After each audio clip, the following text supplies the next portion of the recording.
了，快快快！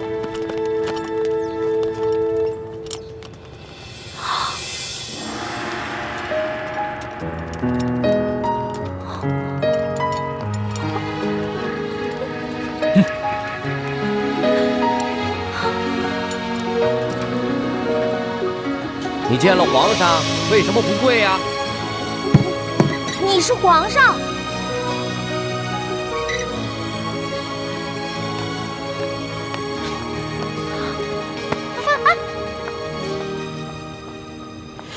哎，李公公，这个小答应他可是……嘘，这皇家的事啊，别问，也别管。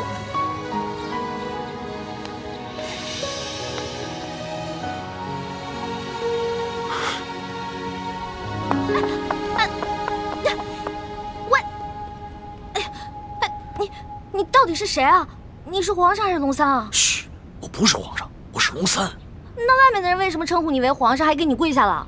我真的不是皇上，我只是长相和声音都酷似皇上，所以啊，被皇上选做替身了。你是皇上的替身？对呀，我只是皇上的替身。我们这大清啊，虽说入关数十余年，可是根基还未稳，这皇上又还年少，刚刚亲政不久。不管是那些签名余孽，还是那些妄想谋朝篡位的权臣，都有暗杀皇上的企图。就拿这个鳌拜来说，连顾命大臣苏克萨哈都敢杀，还勾结内侍给皇上下毒。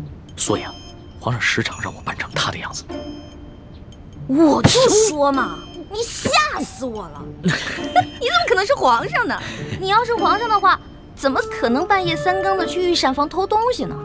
还跟我结拜兄弟了，是不是？对对对。所以皇上3日侍寝，不肯让我看他的样子，一直戴着面具，就是怕我发现，是不是？对呀。所以你现在知道了，为什么你在宫里面打听不到侍卫龙三这个人？因为我不是普通的侍卫，我不站班啊，我只是在必要的时候出来替皇上一下。那也就是说，你是皇上的替身，那也就得替皇上挨刀子了。我身为臣子，当然要效命于皇上了。再说，皇上待我不薄，我也是心甘情愿替他卖命。龙小弟，你太可怜了。你说你当皇上的替身，皇上对你好，说白了就是让你去给他卖命。哼，从古至今，所有的皇帝都一个样，自私自利，全都是冷血无耻之徒。老大，你就别当我的面说皇上的不好了，你这不是为难小弟吗？哎，你今儿怎么想起跑这御书房来找我了？还说呢，几天都不理我。我有重要的事情要告诉你。重要的事情？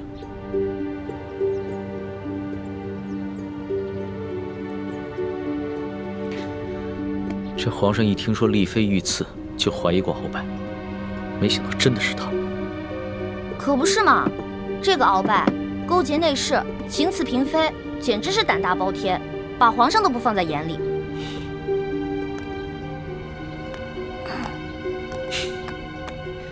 老大，你是不知道啊，这鳌拜把持朝政多年，这朝廷上下、宫中内外全都是他的势力。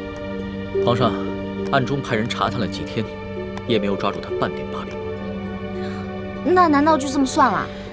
小不忍则乱大谋，眼下还不是跟鳌拜翻脸的时候，所以只能当作暂不知情了。这个鳌拜贼心不死，还逼着我哥哥要去刺杀厉贵人。你务必跟你哥哥说一下，千万不要听命于鳌拜。皇上已经在暗中想办法铲除鳌拜了，所以要拜托你哥哥多跟鳌拜周旋一段时间了。哎，放心吧，我哥哥啊肯定不会助纣为虐的。不过你说这个小皇帝他的计划可行吗？会不会很危险啊？老大，这皇上呀，可不是你想象当中的那个风流好色之徒。他呀虽然年少，但是有勇有谋，也算是一代明君吧。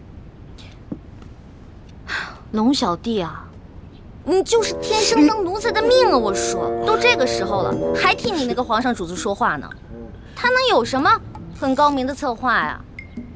按照我的想法，他呀就是不把你的命当命，关键时刻让你去给他当替死鬼，知道吗？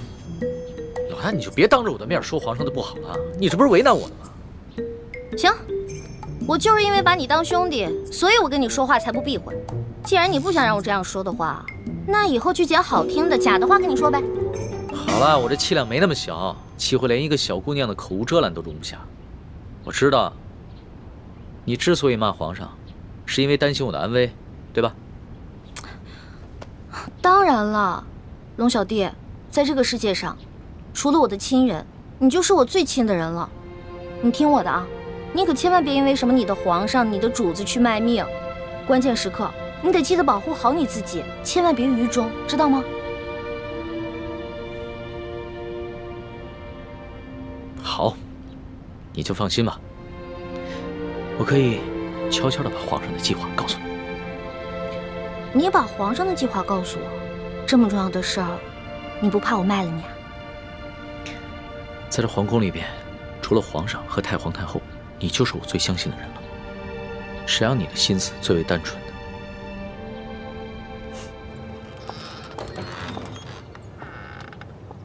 李德福，送欢答应回永和宫。这。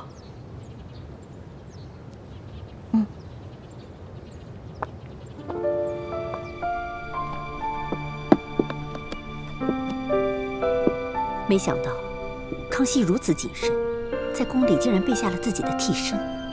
在我们入宫计划方案中，第一步是拿到铜匣，第二步就是刺杀康熙。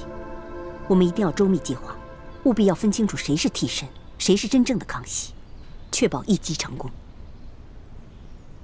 这就需要小师妹多想想办法了，查清楚龙三的行踪，什么时候会去假扮康熙，又如何区分二人的差别？其实也没什么可难的，至少在临幸后宫嫔妃的康熙，不可能是替身。到时候拿到了铜匣，他再召你侍寝，我们就有机会了。六师傅，此计虽然可以暗杀成功，但忽略了倾城师妹的安危，恐非上策。有大师兄的担心，再危险也值得了。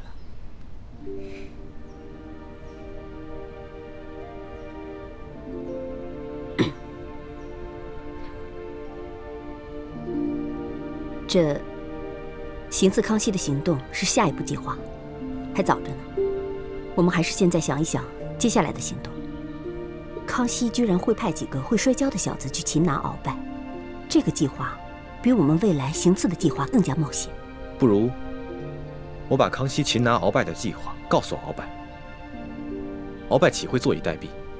到时候他们君臣内斗，无论谁赢谁输，我们都可以坐收渔利。什么？康熙在暗中训练几个小太监、小侍卫摔跤，想借着摔跤的游戏擒拿老夫。你这消息来源可靠吗？他已经开始怀疑行刺厉贵人的幕后主使就是中堂大人，所以加强了对厉贵人的保护。卑职想尽办法，也无从下手。这康熙少年老成，若是他真的想拿下老夫，那他绝不会向任何人透露半点风声。更何况，老夫乃大清第一勇士，这康熙岂会指望几个只会摔跤的少年就能拿得下老夫呢？这种计划太过儿戏了。说不定他们是想钓鱼吧，想让老夫主动上钩。若是老夫先动手，那就中了他们的计了。那他就可以名正言顺地下诏拿下老夫了。中堂大人思虑周密，卑职佩服。不过，宁可信其有，不可信其无。若是皇上单独召见中堂大人，大人小心防备为好。老夫这大清第一勇士可不是浪得虚名，又怎会怕他那几个只会摔跤的少年呢？更何况老夫在宫中埋伏下了不少的心腹死士。若是康熙小儿真的敢冒险与老夫翻脸，那老夫定会让他后悔莫及。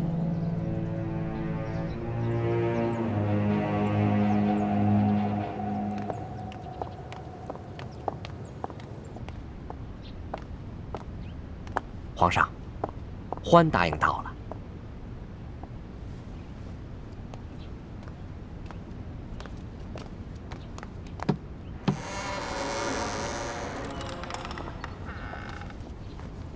闭欢，叩见皇上。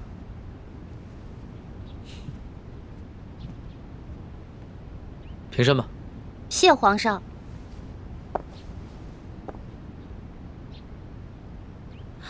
嘿，是你呀，龙小弟。哎呦，你一小气的，你给我装什么皇上啊？这皇上跟龙三竟然长得一模一样，你怎么知道在你面前的是龙三，不是皇上呀？我怎么可能不知道啊？哎，皇上啊，那3日侍寝，虽然把灯光调得很暗，而且还戴了个面具，但是我可以看他的眼睛啊，他的眼神跟你完全不一样。你的眼神呢，温柔体贴，他不是。皇上看你的眼神很冷漠疏远吗？也不是。他看我的眼神有一种猎人看猎物的感觉。哎，我也说不清楚，反正那种感觉就很奇怪，就是觉得他不是什么正经皇帝。要不是你们俩眼神不一样啊，我还真认不出来。哎，对了，你叫我来干嘛？我这次叫你过来呢，是想跟你道个别。道别？你要去哪儿啊？还记得我上次跟你说过的要擒拿鳌拜的计划吗？今天就是计划展开的日子。皇上已经宣召鳌拜单独来御书房觐见，所以我要亲自动手，和那些训练已久的侍卫和太监们一起擒拿鳌拜。什么？你要亲自跟鳌拜动手？鳌拜可是大清第一勇士，你亲自动手你就死定了。鳌拜一日不出，皇上就无法真正亲政。而且，鳌拜手握军权，皇上也不敢下旨捉拿鳌拜。但是鳌拜此人呢，自恃武功甚高，性格极为孤傲，他绝对想不到皇上会找几个摔跤手在宫里边要擒拿他，这样出其不意，反倒有可能成功。而且皇上还安排了李公公在茶里边下了一些药，鳌拜喝了以后就会内力尽失。李公公，皇上让李公公来协助你？对啊，李公公从小就进宫了，侍奉过太祖皇帝和先皇，深得太皇太后的宠幸。可是那个李公公，怎么了？算了，没事了。龙小弟，你别那么傻，你别替皇上去卖命，你肯定会死的，你别去了，行不行？所以啊，特意让你过来，跟你道个别。毕竟我活到这么大，你是跟我关系最特殊的人。这一世，我可能只能做你的龙小弟，是你的结拜兄弟。可是来世，我希望做你的青梅竹马。老大，你怎么哭了？我们两个是结拜兄弟，说好有福同享，有难同当的。你要是去送死了，就凭我这三脚猫的功夫，根本救不了你。那如果你死了，那我也得去死啊！我还不想死呢，我还有很多美食没有吃呢，我还有很多心愿没有完成呢。那你就别陪我去死了，让我自己一个人死就好了。反正我在九泉之下也不会怪你，顶多变成厉鬼来缠着你。呸！你明知道人家心里特别着急，你还说这样的话。老大，好了，别哭了，啊！这个计划，它又不一定会失败，也许就成功了呢。道完别了，你先回永和宫，等消息吧。龙小弟，只能这样了吗？没有什么更改的可能了吗？只有过了这一关，皇上才是一条龙，要不然的话，他只是一条虫。那你等我一下。你要干嘛？哎，不许进来啊！我没让你进来，你不许进来。哎，不许进来。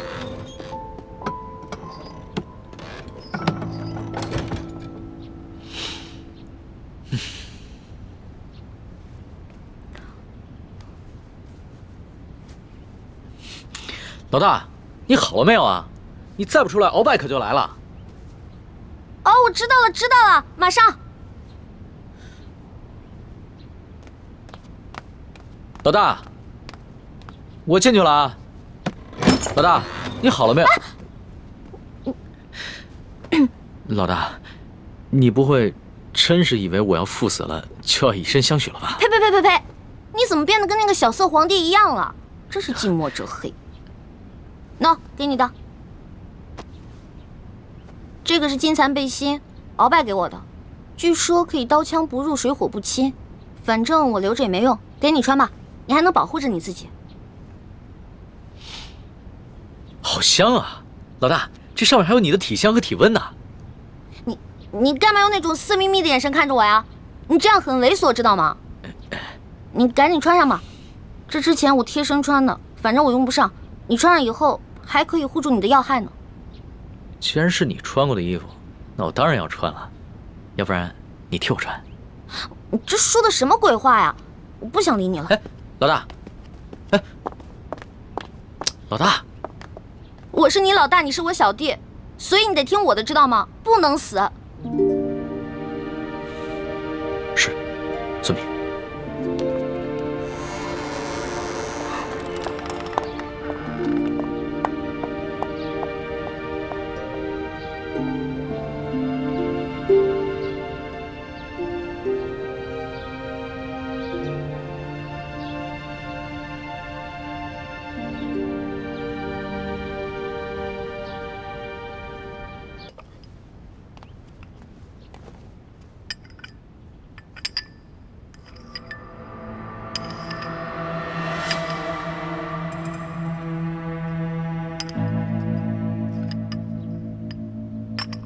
王少保，这些茶都是今年新摘的龙井，是昨个浙江巡抚刚刚送进宫的，你不妨多品一品，看看比之安徽的银毫如何？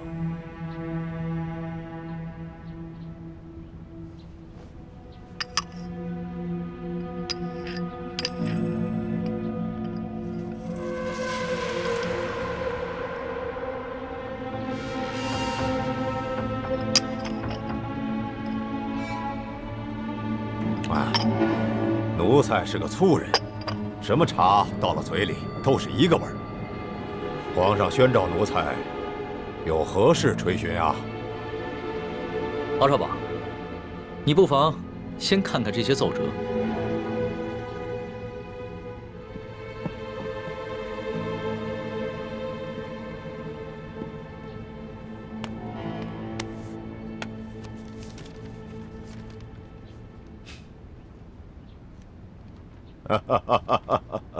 你笑什么？皇上，奴才笑这些要弹劾奴才的大臣们翻来覆去，陈词滥调，哎，也没说换一个新的花样。这上面还有许多奏折，你不妨都看看。不必了，想来左右仍不过是些什么擅权自专了、欺君罔上了、结党营私、诛戮大臣。你说这些，哎，全是些子虚乌有之事。鳌拜，你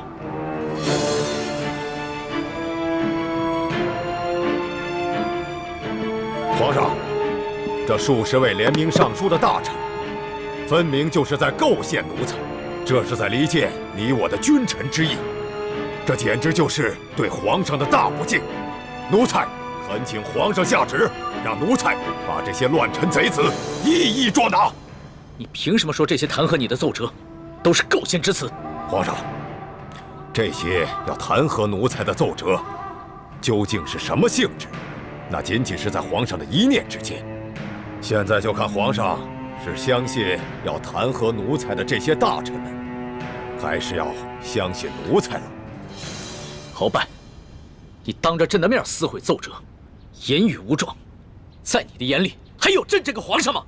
这奴才的性情一向是如此，皇上忘了，皇上经常夸奴才性情憨厚耿直，怎么到了今天就说奴才是言语无状了呢？奴才自辅政以来，哪天没有要弹劾奴才的奏折？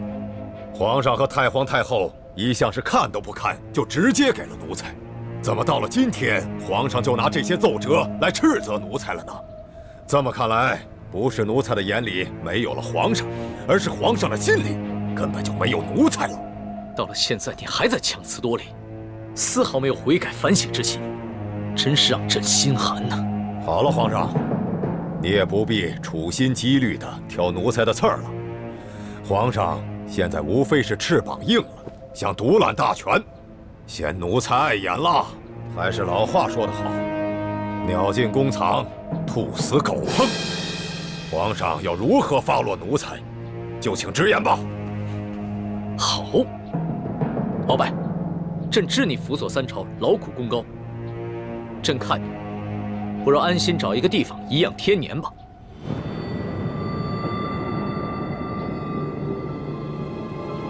皇上真是体恤奴才啊，奴才真是感激涕零啊。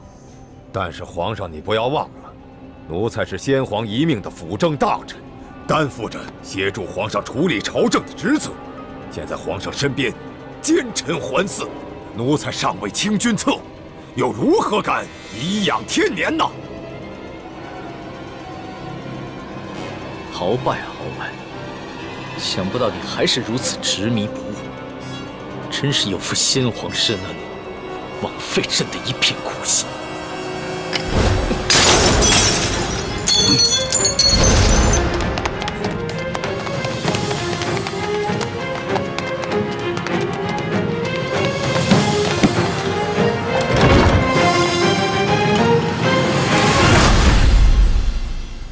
按理说，我们站在康熙这边，得到的利益会更大一些。可是现在我觉得，鳌拜获胜的可能性会更大。如果我们站错了队，那我们将会前功尽弃。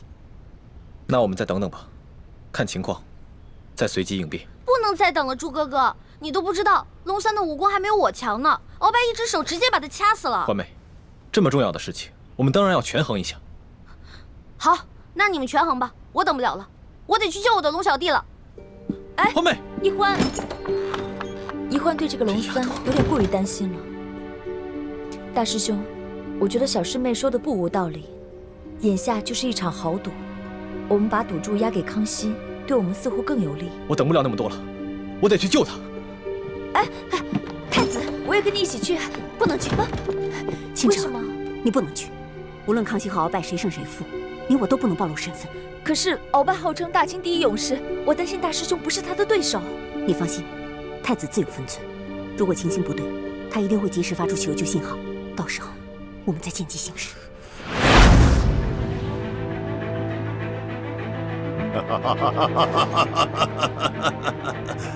玄烨呀，玄烨，没想到你如此小瞧我鳌拜，像你这般狂妄无知，又怎守得住我大清的江山呢？好，那老夫就先送你去见先帝，再另立新君吧。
小儿就想拿下老夫，天大的笑话！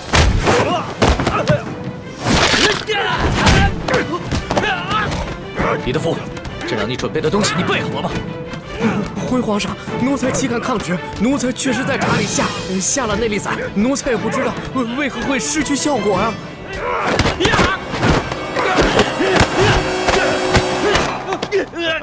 玄义，老夫早就知道你要对老夫下手，还能不事先做些准备吗？告诉你，在来之前，老夫就预先服下了能解百毒的辟邪丹了。快起来！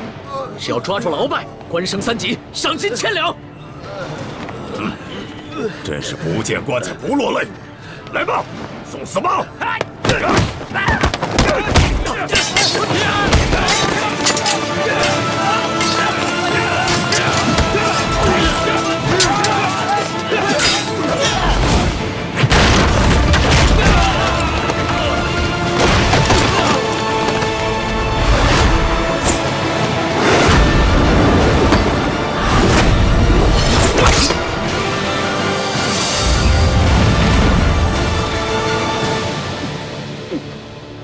皇上，你这是想和老夫比试比试武功吗？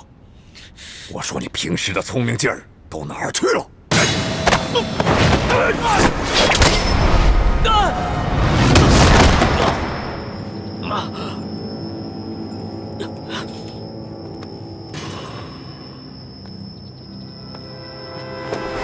小弟，我来救你！没事吧？易欢，你疯了吗？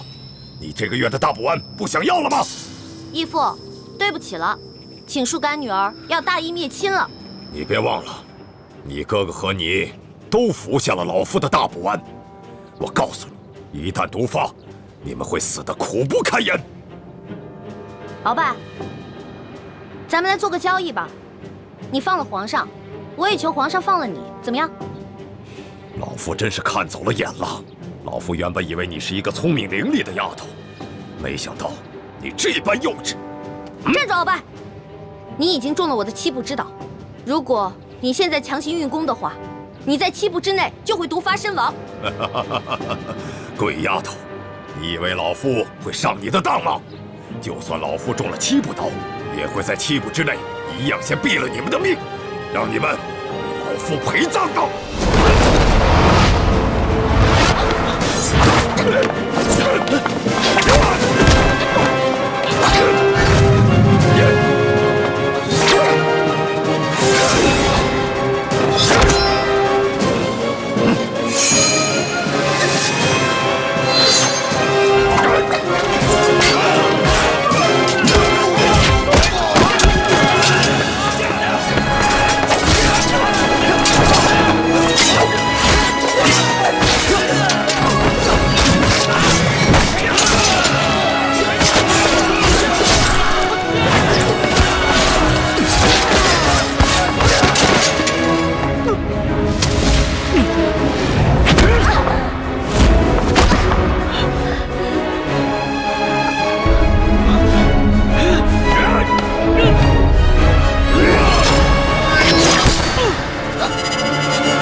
小弟，你没事吧？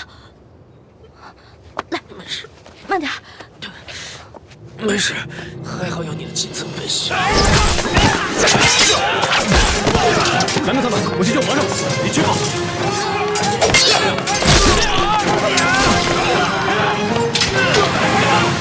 丫头，你把老夫的金蚕背心也给了皇上，看来你对皇上是动了真心了。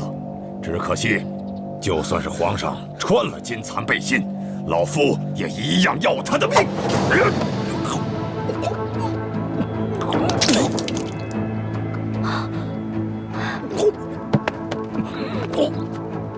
鳌拜，你果然与众不同啊！别人中了我的7步岛，只能走7步，没有想到你追了我们这么多步才倒，厉害啊！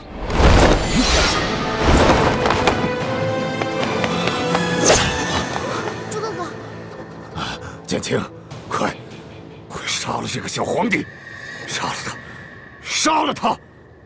就是大功一件，老夫就会把你们兄妹二人的大补丸的解药给你们，还会升你为太医院的院判。快，杀了他！周哥哥，好，你可别糊涂啊！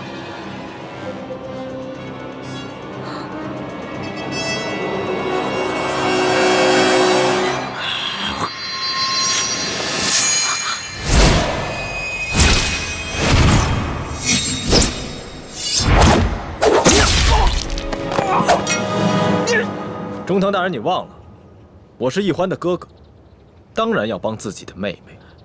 你们这大补丸的解药都不想要了吗？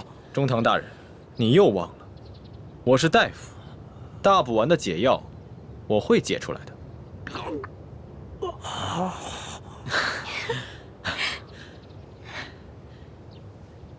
老大，你怎么受伤了？怎么流这么多血啊？我不知道，我居然受伤了。哎，你疯了！你撕龙袍是杀头之罪，是我的。好。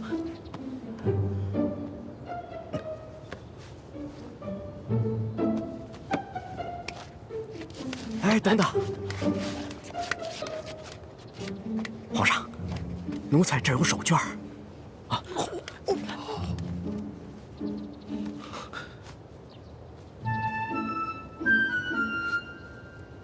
好些了吗？嗯。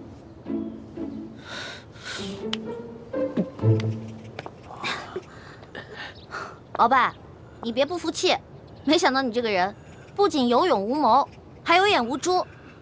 站在你面前的根本就不是什么皇上，他是皇上的替身龙三。你说他是龙三？护驾，护驾！这边快！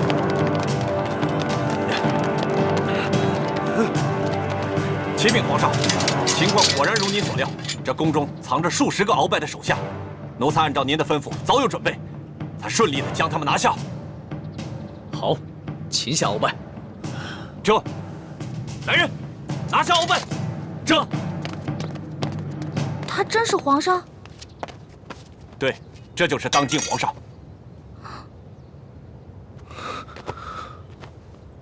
微臣参见皇上。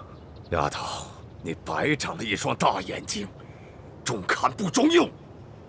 你可知这玄烨在先皇的皇子中排行老三，龙三的名字是他平时出宫微服私访时的化名。你也不好好想想，他要不是真正的皇上，何来的这等的气象啊？你真的是皇上？3日侍寝的时候，为什么朕要戴着面具？朕跟你说话的时候也是破绽百出，可是你都没有发现。朕还从来没有见过像你这么单纯可爱的女孩。华妹，赶紧下跪！你这个骗子！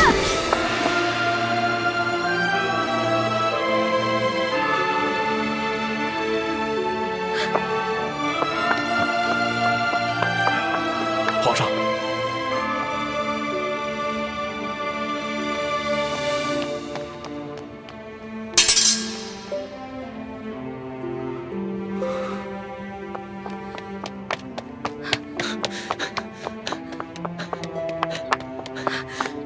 你给我站住！你给我放开！你就是个混蛋，你就是个无赖！你吃了雄心豹子胆了！你不仅敢打朕，还骂朕是骗子无赖！你本来就是骗子，本来就是无赖！你知不知道你现在说的每一句话都够砍你100次头了？砍吧，反正现在鳌拜已经被你制服了，留着我这个猪脑袋也没什么用了。好，你不怕死是吧？那你哥哥呢？你知不知道你打了朕要被诛9族的？好啊，你先是利用我，现在利用完了对吧？我没有价值了，你就知道欺负我，砍我的头，还要诛我9族，有你这样欺负人的吗？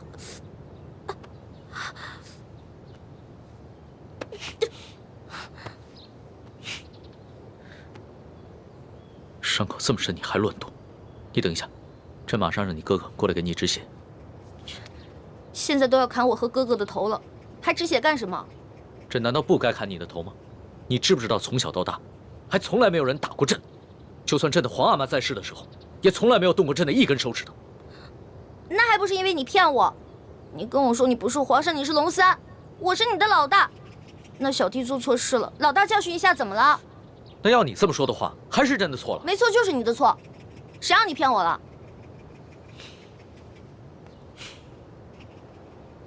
不过龙小弟，你不会真的要砍我跟我哥哥的头吧？你说呢？你当着那么多人的面打了朕，这要是不惩罚你一下的话，还怎么君临天下呀？你还有没有良心啊？刚刚是谁冒死帮你跟鳌拜拼命的？刚刚你确实挺勇敢的。朕原本以为你就算真的担心朕，但也只会躲得远远的。我现在真是后悔了，早知道我就应该让鳌拜把你大卸八块的。朕要是被大卸八块，你也好不到哪儿去。你忘了你跟朕结拜过？你还说我被你玩得团团转，你现在很得意很开心是不是？那你不也一样吗？啊，老骗我这个那个的，现在知道自己牛皮吹大了。我从小生在穷山村里面，我以为皇上都是那种威严的，哪成想是你这种泼皮无赖样啊！我怎么就泼皮无赖了？那你还一直女扮男装欺骗朕呢？啊？那反正你踢朕挨了一刀，又给了朕一巴掌，这事扯平了。不过，龙小，皇上，是不是以后我得跟他们一样，毕恭毕敬的叫你皇上了？那当然了，在外人面前，朕只能是皇上，你就不能胡闹。只不过，私底下，你如果还愿意叫朕龙小弟的话，朕会很开心的。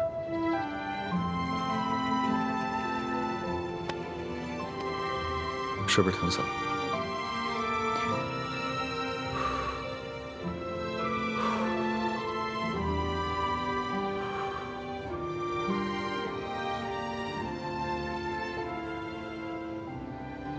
所统，奴才在。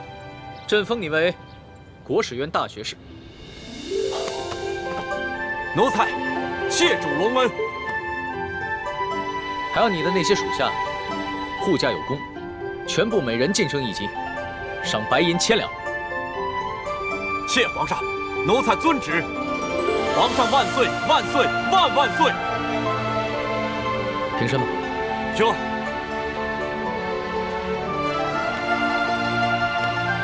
李建清，臣在。朕封你为太医院副院判，赏黄金100两。皇上，臣之医术还不够格担任太医院副院判一职，若是勉强忝居高位，于臣也未见有益。臣护驾乃是臣分内之事，不求封赏，只求当好一名御医。你年纪轻轻就能淡泊名利，很好。不过既然是你救了朕，那就是为朕立下了大功，朕也得赏罚分明啊。你要是不愿意升职的话，那朕就赐你一件黄马褂，准你有急事的时候，可以直接穿着黄马褂进宫见朕。多谢皇上。桓大爷，奴婢在。你为了帮朕铲除鳌拜，不惜冒着生命危险潜伏在鳌拜的身边，还识破了鳌拜要给朕下毒的阴谋，为朕擒下鳌拜立下了首功，可谓是有胆有识、有勇有谋的女中豪杰。你想要什么，尽管说出来，朕都会遂你的愿。皇上，奴婢只有2件事想请求皇上。这第一件事，想让皇上撤去奴婢的答应之位。朕本来就要准备取消你答应的封位，封你为嫔，让你做一宫之主。皇上误会了，奴婢不是嫌答应的封位太小，而是奴婢只想做一个小小的宫女。为什么？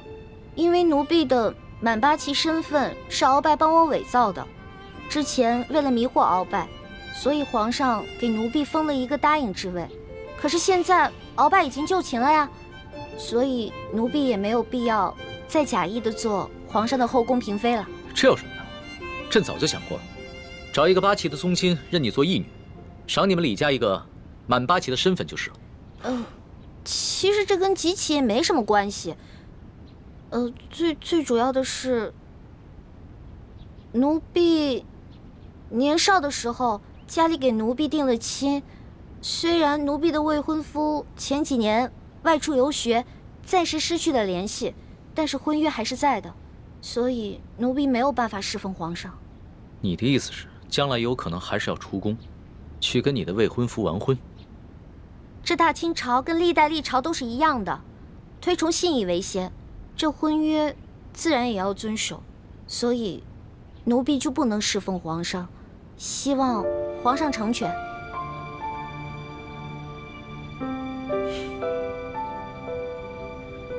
你既然不愿意做朕的嫔妃，那朕也就不强求你了。你毕竟是立下了大功，朕也不会让你做一个普通的宫女。这样吧，朕就留你在御书房，做朕的笔墨侍书。等将来你的未婚夫有了消息，朕就让你出宫去和他完婚。奴婢谢皇上恩典。这个笔墨侍书，以前宫里是没这个职位的，而是朕特意为你而设。你既不是后宫嫔妃，也就不适合住在东西12宫中的任何一宫之中。这样，让人在后宫之中找一处幽静的住所，赐名永乐斋，暂时拨给你住。谢皇上恩典。那你的第二个要求呢？我第二个要求很简单，奴婢知道皇宫里有一个宝库，里面有好多奇珍异宝，奴婢想进去转一转。你还真是个小孩心性。好，朕准你了，准你去宝库逛一逛，顺便挑拣自己喜欢的宝贝，就当是朕给你的赏赐。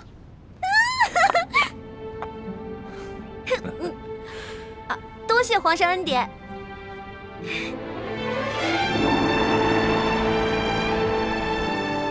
石叔姑娘，哇，请。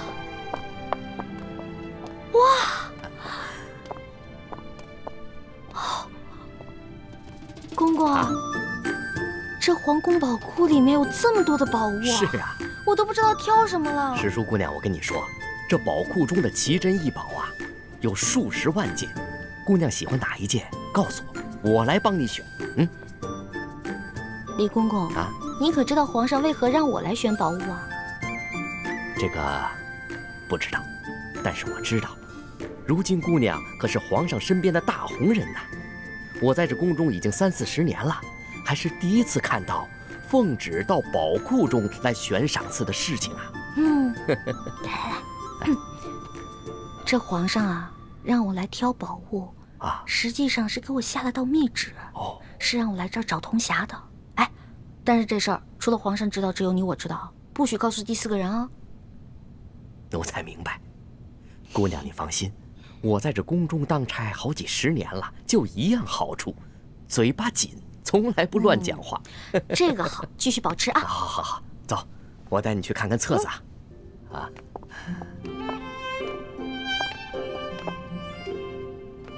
姑娘，这宝库里的所有宝物啊，都在这个册子里面。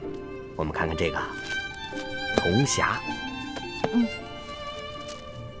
这个是铜匣的，你看看，这个宝库里的铜匣呢，一共有174件，不知姑娘想要哪一件啊？李公公啊，这个铜匣呢？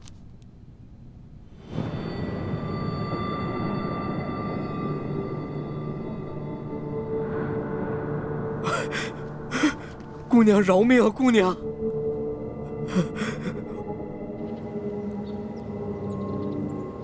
什么？铜匣被鳌拜拿走了？李公公说大概3个月前吧，这个鳌拜呢私自拿走了一个铜匣，还叮嘱他不能告诉任何人。我去登记册上看到铜匣的形状，应该就是我们要找的那个。恐怕不是鳌拜私下拿走的，是李公公亲自拿去献给鳌拜的。这个李公公现在还不知道我们已经知道了他是鳌拜的内奸，所以他在言语中呢为自己脱罪遮掩。哎，朱哥哥，我可听了你的话啊，没有揭穿他。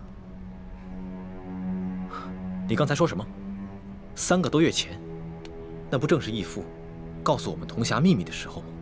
难道鳌拜也知道了铜匣的秘密，所以抢先一步拿走了铜匣？可是鳌拜怎么知道铜匣的秘密呢？难道我们明珠谷出了奸细？奸细？我觉得会不会是鳌拜觉得那个铜匣很顺眼，自己比较喜欢，就顺手拿走了呢？环妹，这么大的事情，我们不能存在侥幸心理。皇宫的宝库中有数十万件的珍宝，鳌拜偏偏选中了铜匣，一定是铜匣的秘密泄露了。那也就是说，咱们明珠谷有内奸了，那怎么办啊？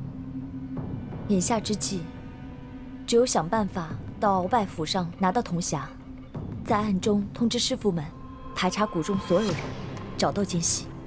学姐姐说的有道理，之前这康熙啊，一直担心我中了大补丸的毒，但他不知道咱们已经把毒悄悄的给解了，所以呢，我可以借口找解药，亲自搜查鳌府，康熙肯定会答应我的。环妹，康熙一直对你言听计从，就连你之前打了他一巴掌，他也饶恕了你。但是，你千万不要被他的柔情蜜语所迷惑。朱哥哥，哎呀，你在其他事上都挺大气的，怎么这件事上这么小气呢？我接近康熙，还不是为了帮你实现为你父皇报仇、光复大明的梦想，结果你还怀疑我。对不起，环妹，是我想多了。也不知道为什么，我心里总是不踏实。等我们拿到了铜匣，一起撤出紫禁城，再也不要见康熙了，好吗？怎么，你不愿意啊？哎呀，说实话啊，在这皇宫里呢，有最大的老大罩着我，想吃什么吃什么，想玩什么随便挑，这种感觉还真让我轻飘飘的。我还想多享受几天呢。你呀，哎呀，好了好了好了，我只是把我自己内心的话说出来而已嘛。为了不让你生气，我保证等找到铜匣以后，跟你们一起撤，行了吧？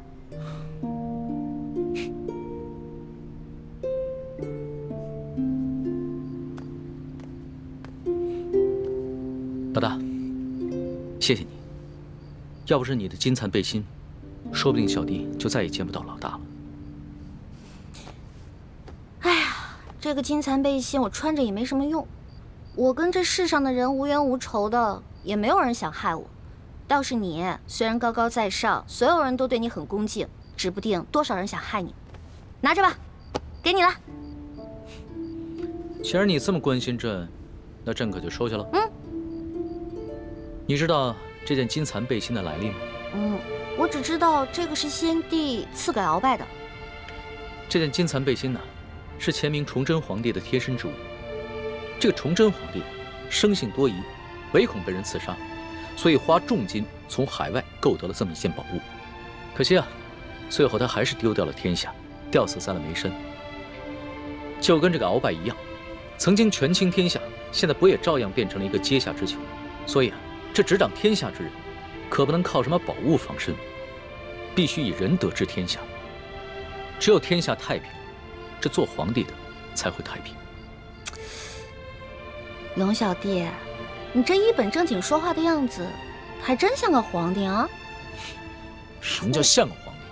朕本来就是个皇帝。是。而且，朕会说到做到。哎呀，老大，你怎么了？你没事吧？没事，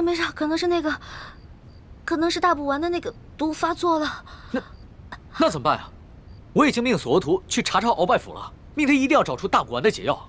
不，这索大人吧，他去找，他即便看见了，他也不知道哪个是。要不然你还是让我去吧，我去搜吧。不是，可是你这样能坚持住吗？我其实刚来的时候吧，吃了我哥哥给我制的那个药，虽然不能根治这个毒吧，但是可以缓解一下。你让我稍微缓一下啊。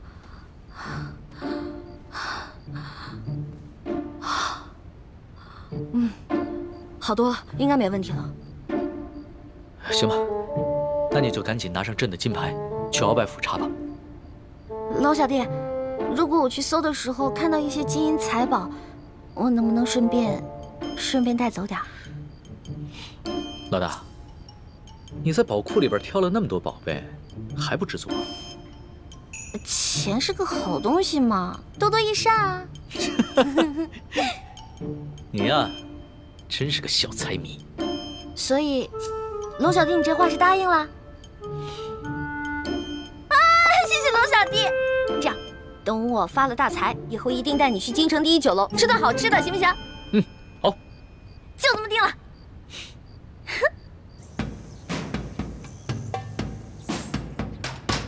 还不去？石树姑娘，这都是为你准备的。来来来，尝一尝，应该是不错的啊。清点一下。好吃。好吃吗？好吃好吃。啊。翡翠时间，这边。的确好吃。等一下。啊。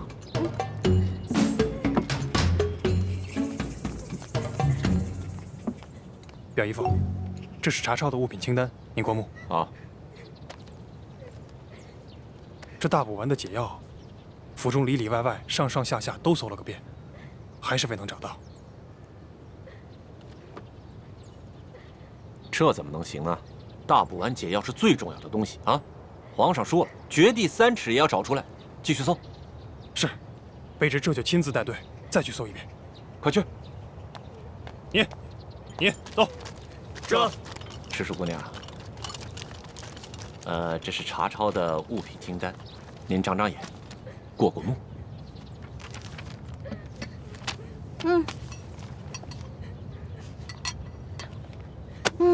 不用看了，这个不对。不对。嗯。哪里不对啊？啊，石树姑娘。这个清单啊，肯定不对。这不对吗？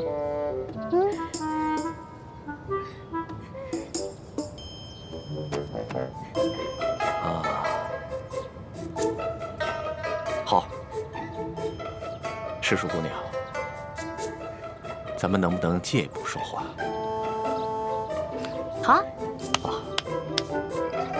走。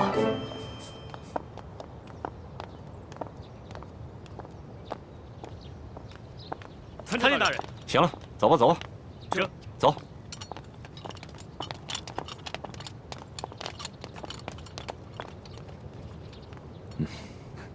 索大人，有什么话您就直说吧。哎，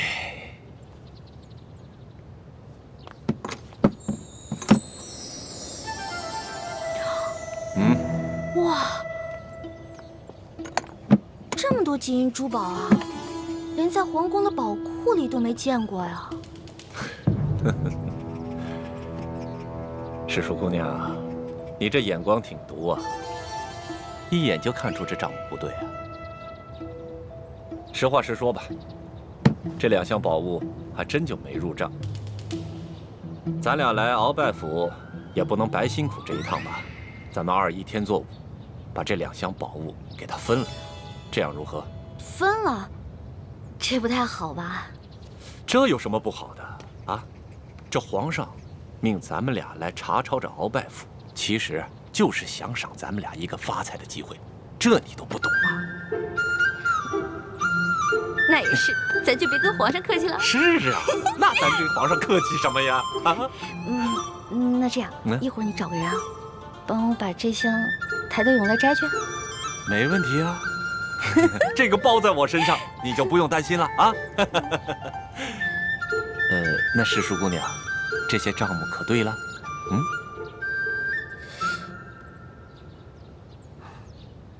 不对，还是不对啊。什么不对啊？石树姑娘，这还有哪儿不对呀？啊？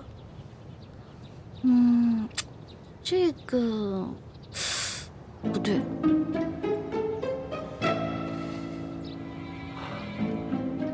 行，你厉害。走，跟我走。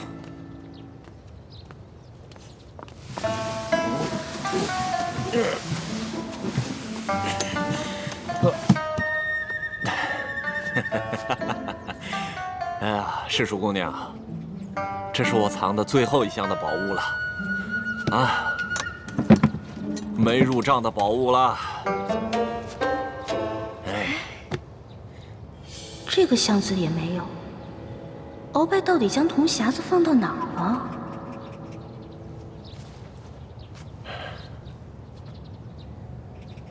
世淑姑娘，这最后一箱宝物，我本来是要留下来，孝敬其他王公大臣的。你想啊，咱俩捞到了这查朝鳌拜府的肥差，这朝里多少眼睛盯着咱俩也不能不懂规矩啊，是不是？是啊，索大人啊，我虽然不是特别懂你们这朝中的复杂关系吧，但是我也知道，这人要懂得分享，不能吃独食，不然啊会招来祸灾的，是不是？是啊，哎呀，世淑姑娘就是聪明伶俐，难怪皇上这么宠爱你。哎，那现在这账目可对了？这账目是对了，但是我这解药还没找到呢。对呀，这解药没找着。鳌拜这奸贼实在是狡猾得很呐！这找不着解药，咱俩怎么向皇上交代呀？索大人，您看这样，您让手下的人呢去审一审鳌府的人，问问这鳌府里面有没有什么密室之类的。对呀，我怎么就没想到这一点呢？啊，哎呀，还是世淑姑娘更胜一筹啊！那咱这个先放着，查解药去。走。世淑姑娘，你瞧这个地方机关重重，也不知道藏了多少宝物，说不定这大补丸的解药就藏在里面。索大人，这个机关十分的复杂，我们真的没办法打开啊！废物，一群废物点心，这点事儿你们都办不好啊！我告诉你们，再给你们一个时辰，如果你们再打不开，我把你们这没用的手给剁下来。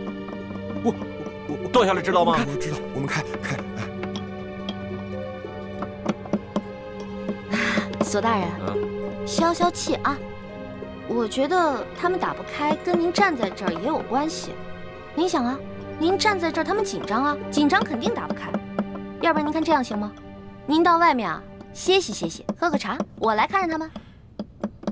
还真说不定啊。那行，那就麻烦世淑姑娘帮我先盯着点儿。好嘞。啊，你们听好了啊，一切都听世淑姑娘的安排。是。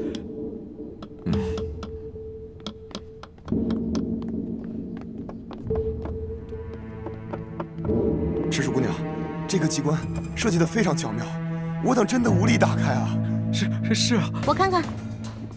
啊，您看看。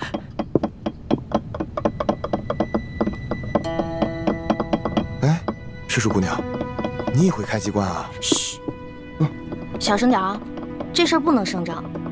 这个机关我要是开不了的话，你俩手可就保不住了啊！是，我们不说。我这次要是开不开的话，千万别怨我啊！不会，能开。来，您请。您请。天灵灵，地灵灵，保佑我一定要开啊！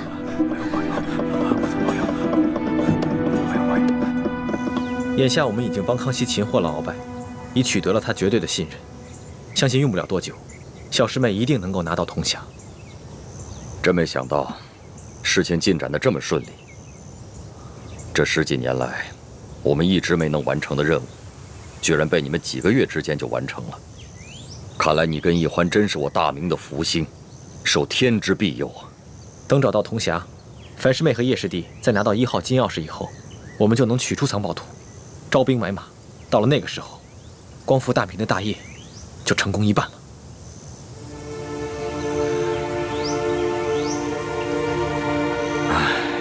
怎么了，义父？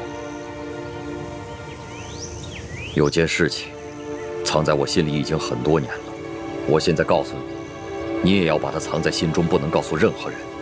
义父，请讲。孩儿定当守口如瓶。你可知道，我为何让你们活捉孙府？为了清除逆党，同时追查二哥4星的下落。那你可知道我为何要急于见四星？二哥四星，乃是义父的亲生儿子，当年曾随义父出生入死，立下过汗马功劳。现在二哥下落不明，义父下定决心寻找他，当然是出于父子人伦，人之常情。我急于找到四星，并不仅仅是因为父子情深。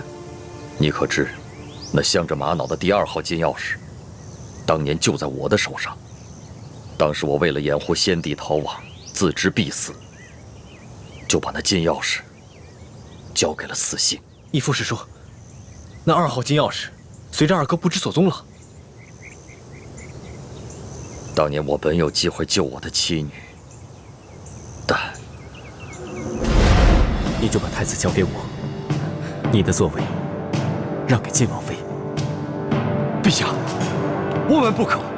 求你和皇后快登车吧。臣已经为臣妻备好了马车。父王，你竟然让母妃和妹妹另列马车，马上就到。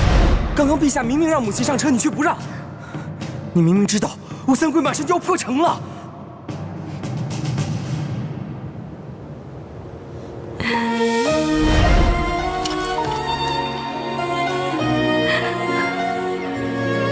什么？你要抛下母妃和妹妹不管？国难当头，顾不了我们自己的家。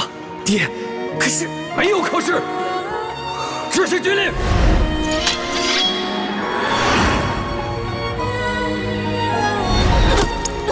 娘，小妹，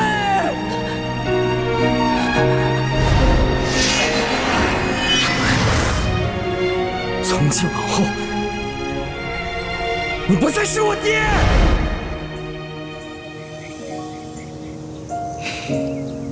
这么说来，现在我们手上只剩下了延平王的3号金钥匙。就算找到了铜匣和1号金钥匙以后，也都于事无补了。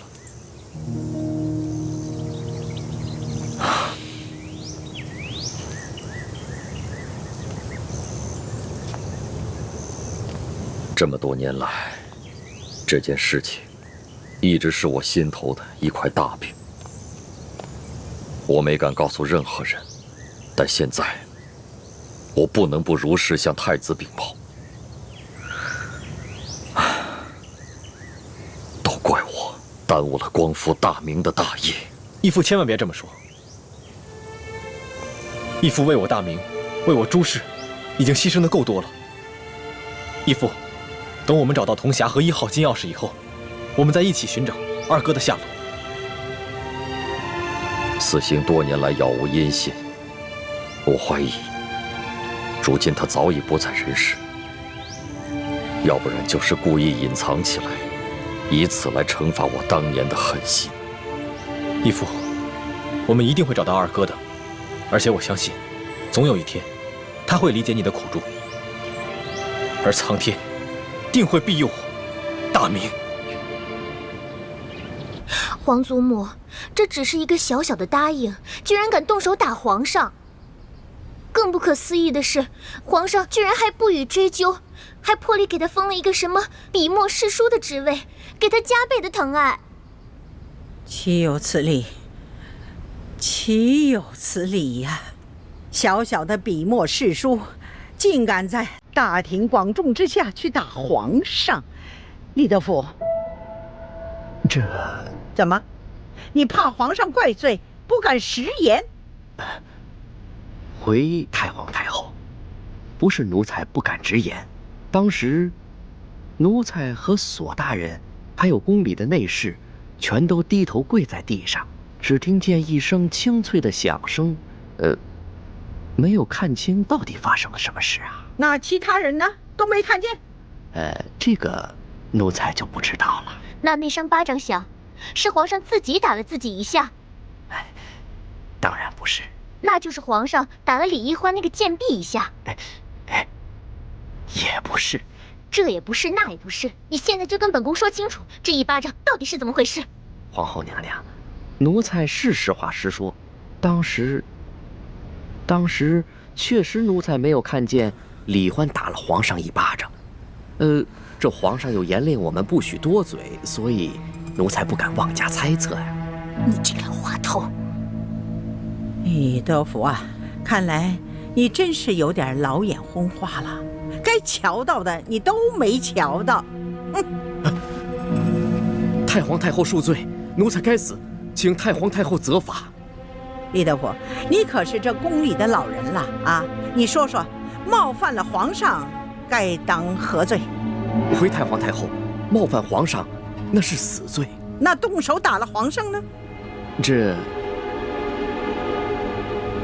奴才在宫中30多年了，还从未见过如此胆大包天、不知死活之徒，所以无旧例可循。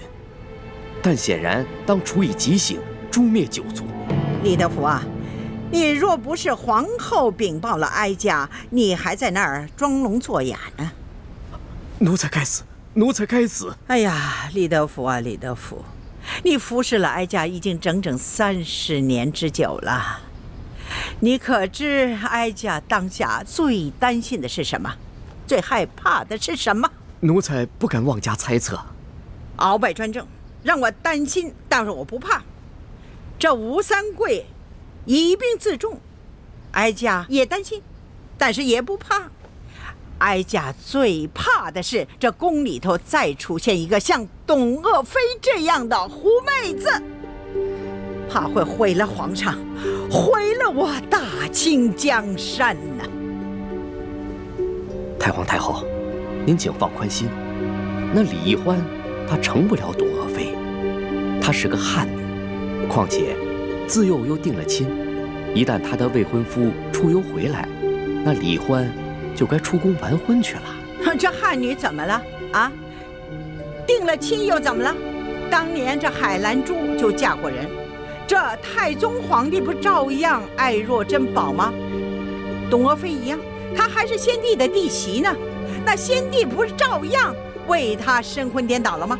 这李易欢呐，比起这海兰珠啊、董鄂妃呀，真是有过之而无不及呀！居然还敢打皇上啊！皇上连这个都能忍，这说明把他纵容到什么地步了啊！李德福啊，这可是天大之事啊！你居然没向哀家禀报！奴才该死，奴才该死。不过，奴才也着实冤枉。这李易欢，她入宫之后，也未见得如何受宠啊，只不过册封了个答应。可是，谁想到，竟然到了今天这个地步啊！可见呢，这个李易欢是一个鲜毒之人呐。皇祖母，你可千万不能再纵容这个贱婢李易欢了，否则，只怕您担心的事情又要重蹈覆辙了。放心吧，只要哀家在，任谁，他也翻不起这个波澜来。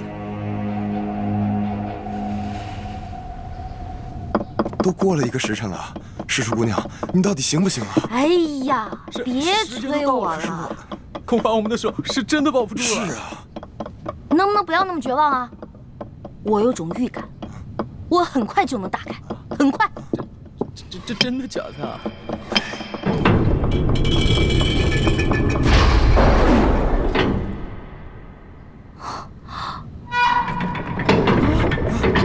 这个时辰了还没打开吗？我打开了，我打开了！世叔姑娘，你可太棒了！哎，世叔姑娘，真是没想到，你居然会开机关呢，太了不得了！走，不是，我不会开机关，我是之前皇上不是安排我在鳌拜府当卧底吗？我看见过几次，照葫芦画瓢，您看捣鼓了1个时辰才给捣鼓开。哎，世叔姑娘，真是没有想到。你看这么一次就能够记下手法来，这可太了不得了，真是聪慧过人呐！走，咱们休息一会儿。如今鳌拜倒台了，我弟弟有何反应？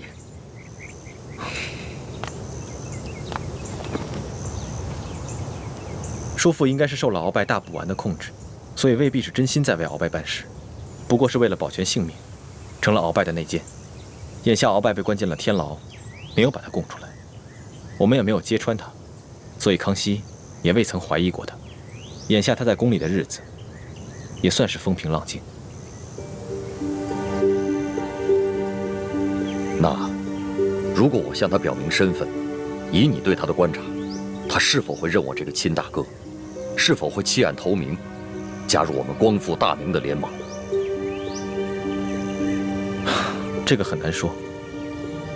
我曾经试探过他几次，他常常感慨自己孤身一人，似乎十分想念从前的亲人。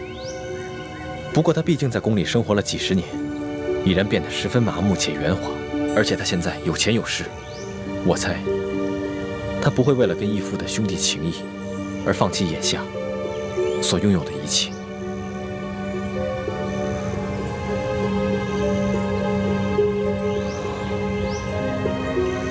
好吧，那就再慢慢观察观察。哎，世叔姑娘，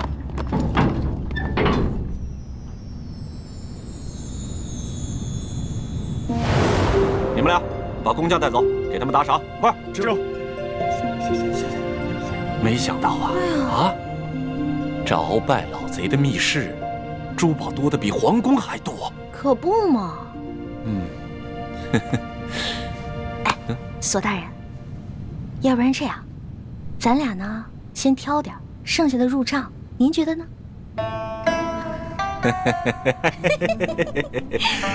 这和世叔姑娘一起办案，真是太开心了。是，您那边，我这边，怎么样？行动！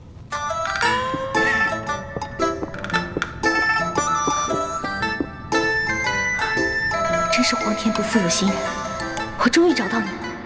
哼，猪哥哥，看你以后还好意思骂我笨。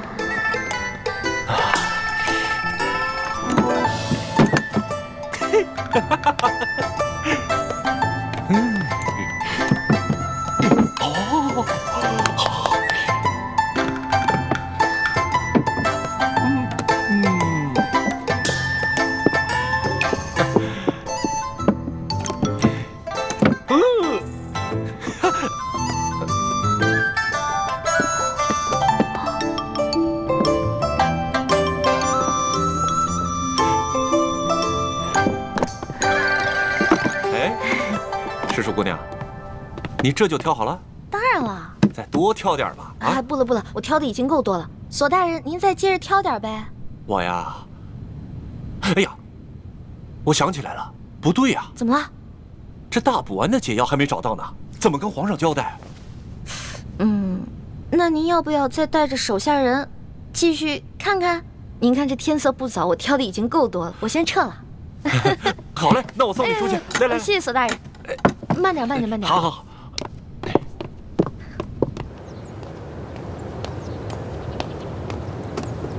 李太医，太皇太后凤体前安，李太医，赶紧过去看看吧。好，卑职这就过去。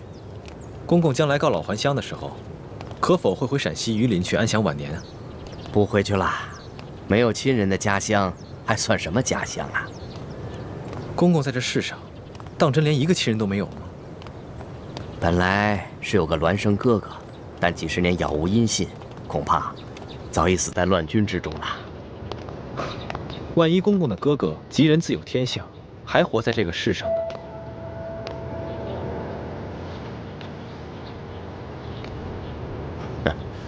怎么可能呢？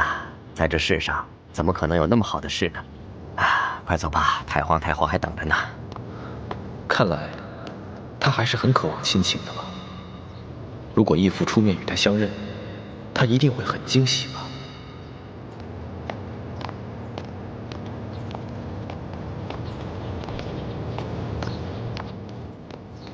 公公，太皇太后的病一向是院判大人亲自救，今日怎么突然选我这个排名最末的太医？这个咱家就不清楚了。也许是院判大人觉得你年轻，却医术高明，太皇太后也就留上心了吧。公公，这好像不是去慈宁宫的路吧？太皇太后不在慈宁宫，你别多问了，跟咱家去就是了。公公，太皇太后宣我瞧病，不会是有别的什么事吧？看在咱们同乡同姓的份上，能否告知一二？你多心了，你刚刚才救了皇上，太皇太后也许是想赏赐你呢。多谢公公。走吧。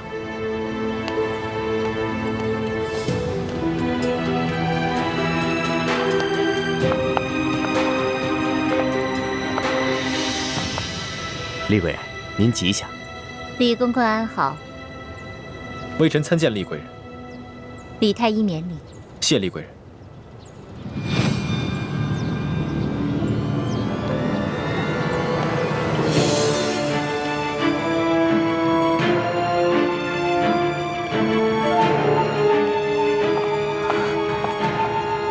师父，大师兄出事了，我去永乐宫通知医患。你千万要沉住气，不得忘了得意，不要暴露自己的身份。知道了。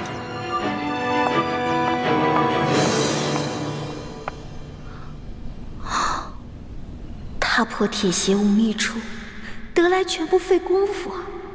如果朱哥哥看到这个铜匣子，一定会惊喜万分的。到时候我就将找到铜匣子的过程说得惊心动魄，让他们以后再也不敢小瞧我这个小师妹了。哼！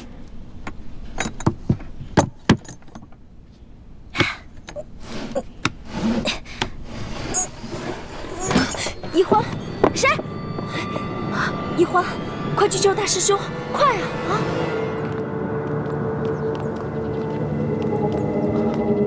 李公公，太皇太后不是宣我来看病的吗？怎么把我带到这儿来了？有什么事情先进去再说啊！开门。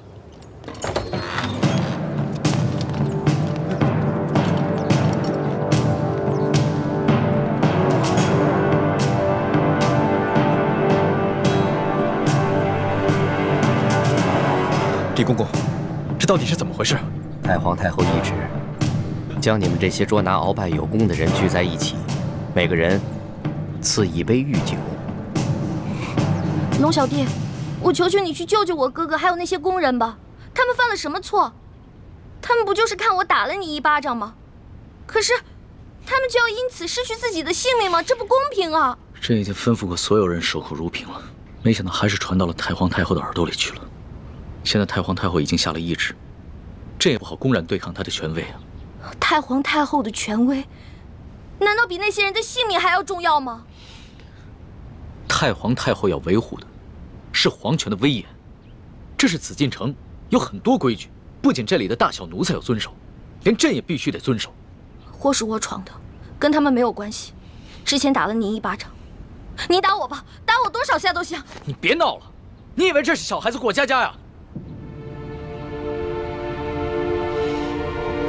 现在做什么都来不及了，太皇太后不会放过你的。等她处理完你哥哥那些人，就会轮到你了。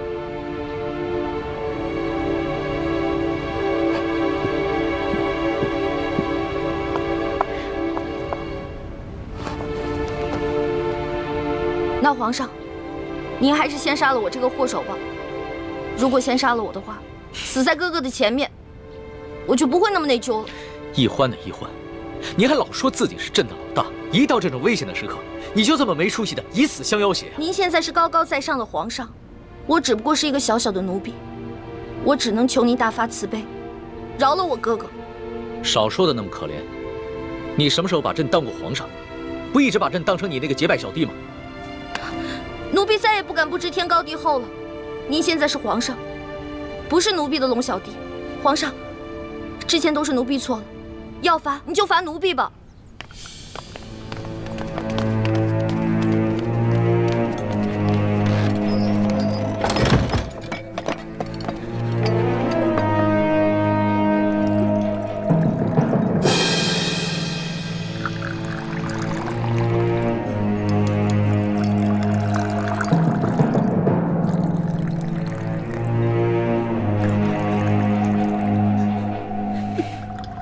你先起来吧。我不起。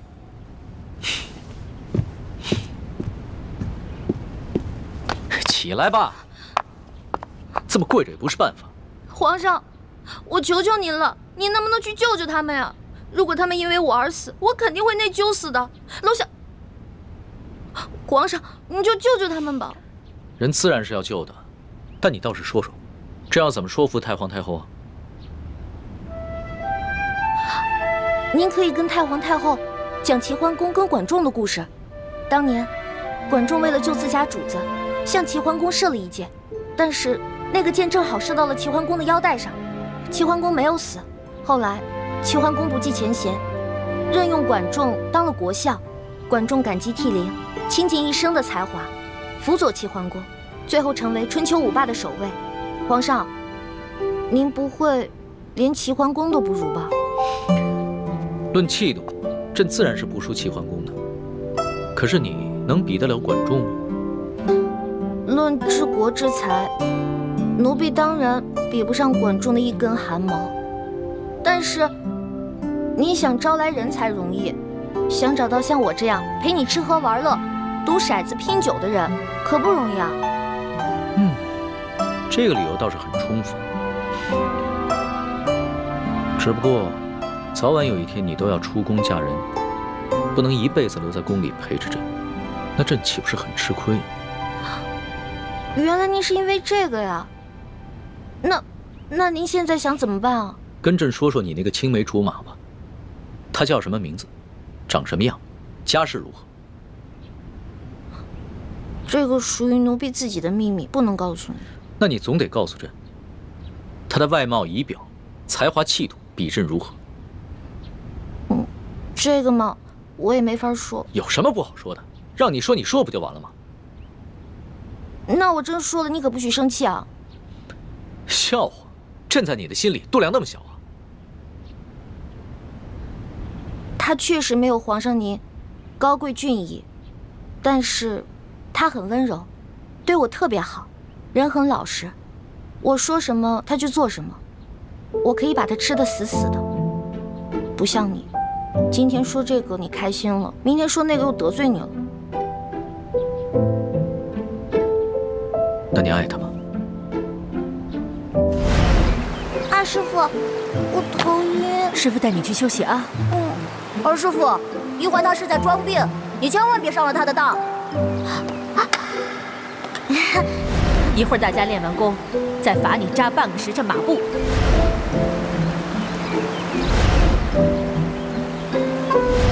玉环妹妹，你别生我的气了好吗？环妹妹，这个给你，我们和好吧？核桃酥。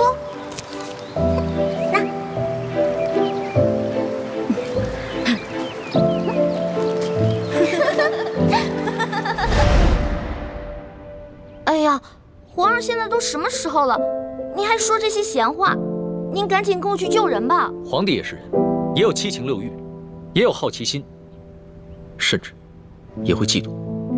龙小弟，我求求你了，你要是再不去的话，他们人头马上就要落地了。放心吧，这个宫里没那么容易见血，要灭口用的都是鸩酒。鸩酒？那您赶紧下旨吧。走，快去救他们！你先别着急，这太皇太后一下子从朕身边抓了10几个人，还需要等你过来求朕，朕才知道怎么做吗？朕虽然不好公然抗旨，但是早已命人准备了解药了。真的？那你不早告诉我？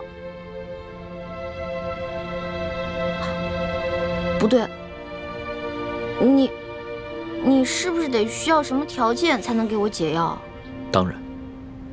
朕就想问你一个问题：你爱这个青梅竹马吗？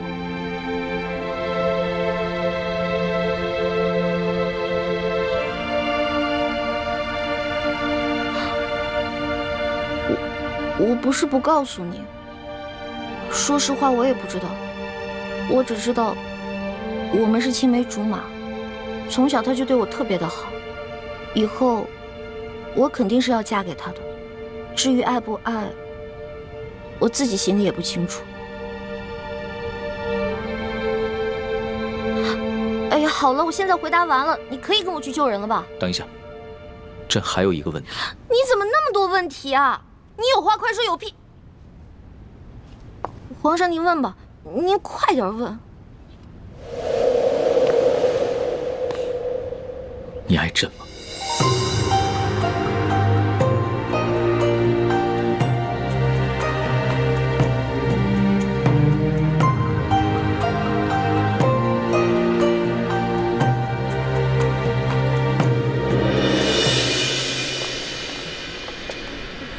这是太皇太后赐给你们的御酒，你们每人各取一杯，享用吧。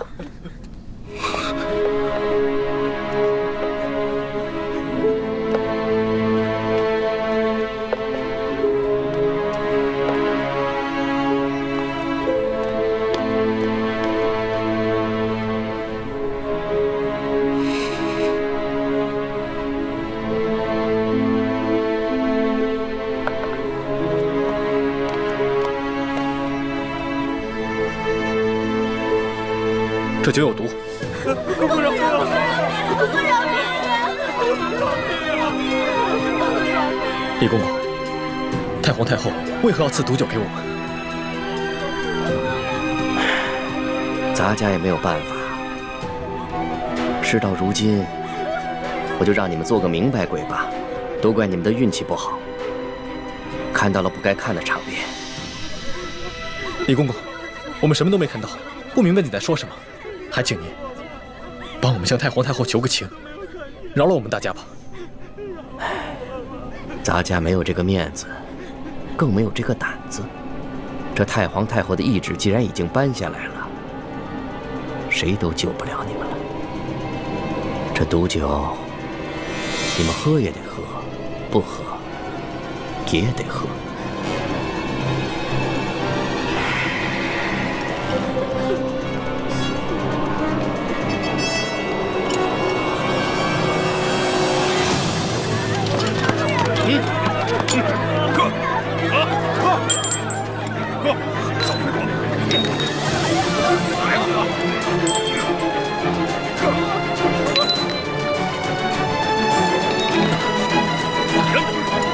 李公公，我有重要的话要跟你说。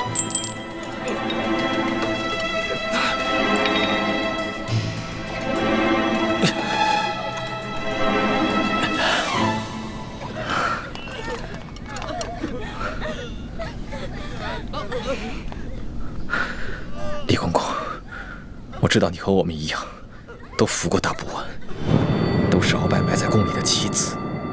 今天，你若不救我和这些宫人，那么你的秘密，我也不会再替你保守了。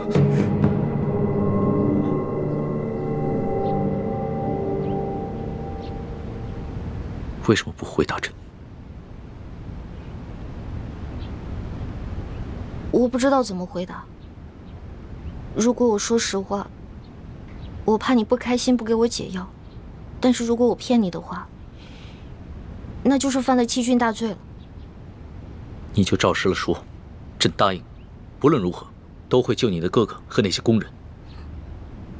真的？天子之语，金口玉言。不爱。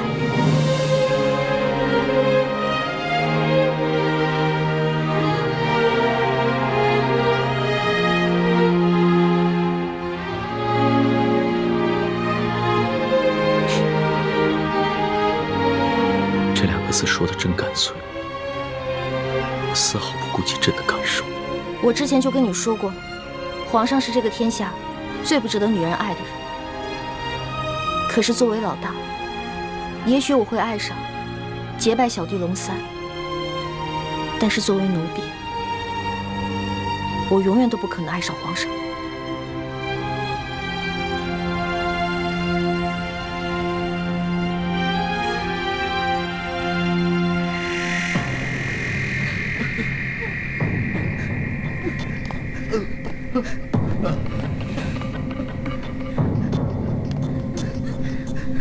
杀了他！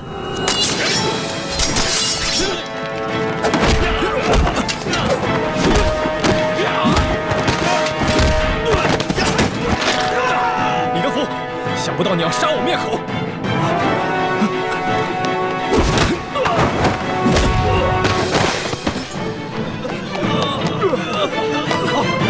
快追啊！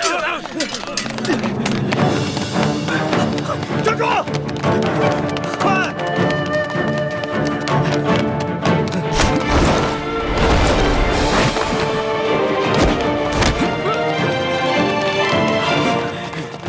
李太医，你杀了我，你也活不了。李德福，你别以为杀了我就没有人知道你是鳌拜的内奸了。你别忘了，我还有我妹妹奕欢。我若是死了，他绝对不会放过你。李太医，你我都是同乡又同姓，我本来是想照顾你的，可是太皇太后这懿旨一下来，我们这些做奴才的，除了照办，还有别的办法吗？我救了皇上的性命，又助皇上擒拿鳌拜，立下大功，太皇太后怎么可能不分青红皂白，就要置我于死地？哎，都怪你那个妹妹啊！仗着皇上对她的宠爱，她就无法无天。我在这宫里都已经几十年了，我从来没有看见过哪个宫人敢打皇上的。奕欢呢？现在怎么样了？我不知道，但我知道太皇太后不会放过他。李太医，你先把我放了，继续替我保守秘密，让我去向太皇太后求情，我尽量求情，你看怎么样？那些宫人呢？哎呦，这都什么时候了？咱们都泥菩萨过河，自身难保，哪还有闲心顾及他们呀？不行，我不能眼睁睁看着这么多无辜的人丧命。我要见皇上。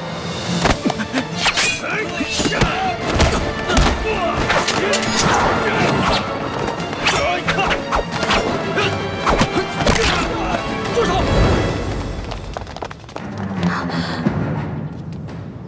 皇上。微臣参见皇上。平身吧。李太医，朕赦你无罪。你现在马上和索额图去解救那些中毒的工人。微臣遵旨。这，快！李德福，这差事你办得可真是用心啊！皇上恕罪。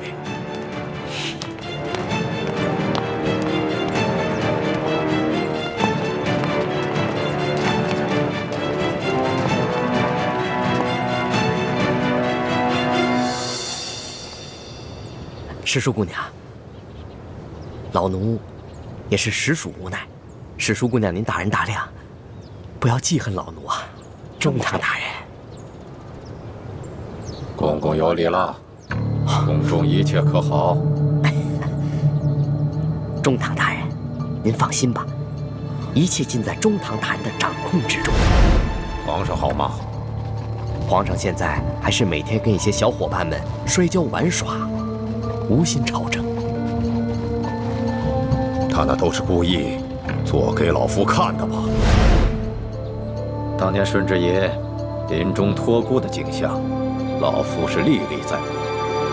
不过如今皇上翅膀硬了，不把我等老臣看在眼里了，是时候给他点教训了。啊，那中堂大人，您的意思是？每日给皇上一盅补药吧，接着看着他喝下去，懂了吗？奴才懂，奴才懂。你是如何知道的？公公，我这口技练得还不错吧？原来那晚你也在马车上，那你是如何知道是我？公公啊，虽然您那天行事谨慎，带着黑纱，我看不清您长什么样子，但是我看到了你耳朵后面那颗痦子，所以我还是认出了是公公您。李欢，太皇太后果然说的没错，你真不是一个简单的小丫头。可是李公公啊，这太皇太后也看错了您啊，您也不是一个忠心的奴才啊。你到底想怎么样？李公公，您知道的，我这个人啊是不会害别人的，但是我最讨厌的就是那种害人的人，所以只要您不对我们兄妹两个起什么歹心，那我们自然不会对您怎么样。但如果您的心里对我们兄妹两个，皇上，等等我。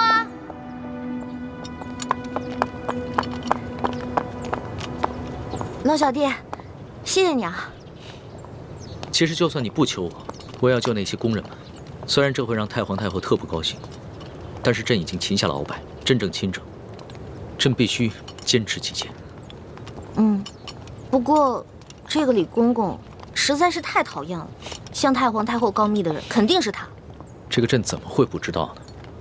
但是李德福10岁就进宫了，侍奉过3代君王。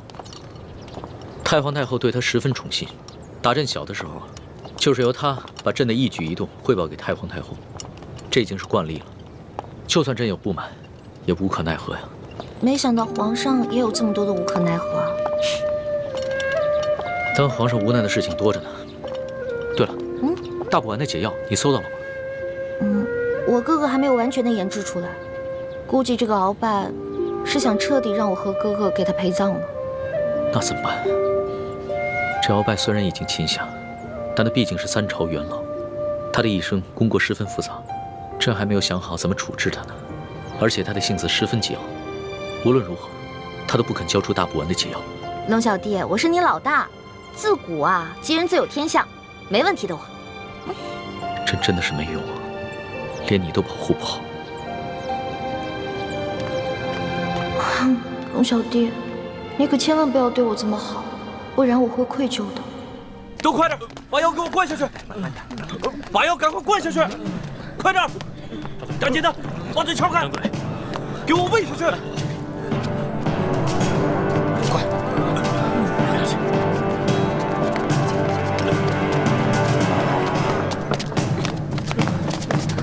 皇上不必多礼，先救人吧。快救人！皇上，我已经安排他们把药都给灌下去了。那他们是不是得救了？药已经喂下去了，命是保住了，但是……但是什么？但是，这酒毒性实在太烈了，纵然服下解药，毒素也早已侵害了他们的咽喉。从今以后，他们再也不能说话了。张嘴！你是说，他们以后都是哑巴了？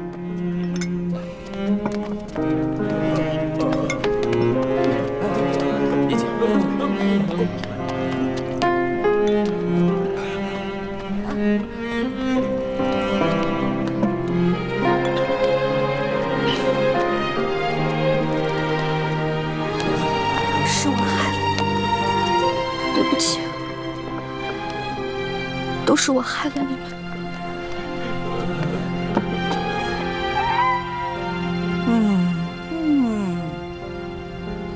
哎呀，李德福啊，连这点事你都办不好，你真是不中用啊你！太皇太后，您息怒，奴才跟纳赛正要把事情办好的时候，皇上跟李易欢突然来了。皇上让奴才放人救人，奴才哪敢不遵从啊？哎呀，皇上是中了李易欢的毒了，中毒不浅呐。这样吧，你把这个李易欢给我叫过来。谨遵太皇太后懿旨。